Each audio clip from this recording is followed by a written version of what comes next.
Assalamualaikum warahmatullahi wabarakatuh. Salam literasi. Perkenalkan, nama saya Sarah Nabela Maulidia.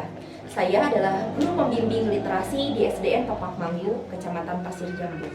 Saat ini, saya ingin mempresentasikan sebuah buku yang telah saya baca sebelumnya, yaitu Cerita Teladan Anak Berbudi yang ditulis oleh Widati dan diterbitkan oleh Putra Nugraha. Buku ini berjumlah 48 halaman. Alasan saya memilih buku ini karena saya tertarik begitu melihat tulisan di sini, yaitu judulnya Cerita Teladan Anak Berbudi, juga dari gambarnya yang memperlihatkan seorang kakek yang diberikan sesuatu oleh 3 pemuda. Saya merasa dalam buku ini terdapat banyak sekali hal-hal positif yang bisa saya share kepada murid-murid saya agar murid-murid saya bisa mendapatkan akhlak yang baik. Dan ternyata setelah saya membaca buku ini, benar saja banyak sekali hal positif yang dilakukan oleh anak pada tokoh utama cerita ini, yaitu Raffi dan juga teman-temannya. Banyak sekali hal-hal positif yang dilakukan oleh Raffi. Di antaranya adalah ketika Raffi mengembalikan uang kembalian yang ternyata berlebih dari seorang pedagang bakso, yaitu Pak Dirman. Ketika Pak Dirman memberikan uang kembalian yang lebih, dalam hati Raffi berpikir bahwa ini bukanlah salahnya. Dia mendapatkan uang lebih itu, ya sudah, dia akan menggunakannya untuk bermain PlayStation ataupun yang lainnya.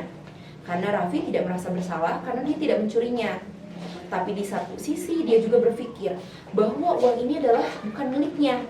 Dan mungkin saja Pak Dirman itu mendapatkannya dengan susah payah, dengan keringatnya dia, sehingga Raffi harus mengembalikannya.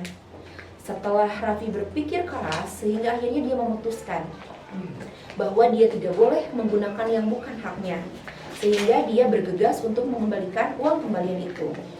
Di tengah jalan, dia bertemu dengan teman-temannya, yaitu Ali dan Boni. Rekan-rekannya sempat mengingatkan bahwa, ya sudahlah Raffi, ini bukan kesalahan kamu. Kita bisa menggunakan uang tersebut untuk bermain PlayStation atau yang lainnya. Namun Raffi tetap menolak karena dia tahu uang ini bukanlah miliknya dan akan sangat dibutuhkan oleh Pak Dirman. Akhirnya Raffi segera bergegas dengan diantar oleh teman-temannya untuk mengembalikan uang tersebut. Dan uang tersebut benar saja sangat berguna untuk Pak Dirman. Selanjutnya, di hari yang lain, kemudian Raffi beserta teman-temannya menemukan kucing yang terluka. Dengan kebaikannya, dia menolong kucing itu, merawatnya, membalut lukanya, serta merawatnya di rumah. Setelah itu, dia juga sering bersedekah kepada para pengemis.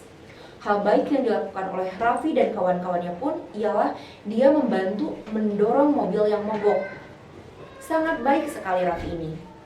Kemudian juga dia menyingkirkan kaca di jalan yang mungkin akan berbahaya untuk orang lain yang mungkin melewati jalan tersebut. Selanjutnya juga dia mengembalikan telur ayam milik Nenek Surti karena menurutnya itu bukanlah miliknya. Dia mengembalikan telur-telur tersebut kepada pemilik aslinya yang memang sangat berguna, bermanfaat bagi pemiliknya.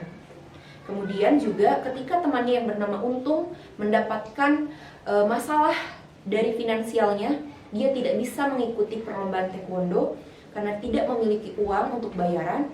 Raffi beserta teman-temannya berinisiatif untuk menggalakkan dana iuran bersama teman-temannya agar bisa membantu Untung agar bisa mengikuti ujian taekwondo tersebut.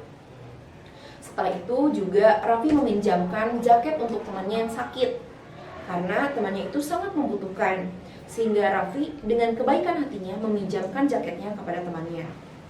Dan terakhir juga karena saat itu dia harus mengikuti sebuah ulangan, akhirnya dia mengalah untuk tidak menonton bola kesayangannya demi untuk belajar sesuai dengan kewajibannya sebagai seorang siswa. Hal-hal baik lainnya banyak sekali Raffi lakukan dengan sepenuh hati. Hikmah yang dapat saya ambil setelah membaca buku ini adalah kita harus menjunjung tinggi akhlak dan budi yang baik. Tidak boleh sekalipun kita mengambil yang bukan merupakan hak kita. Kita harus mengembalikannya kepada orang yang memang berhak untuk mendapatkan itu kepada pemilik aslinya, walaupun pemilik aslinya itu tidak mengetahuinya. Demikian presentasi saya. Assalamualaikum warahmatullahi wabarakatuh.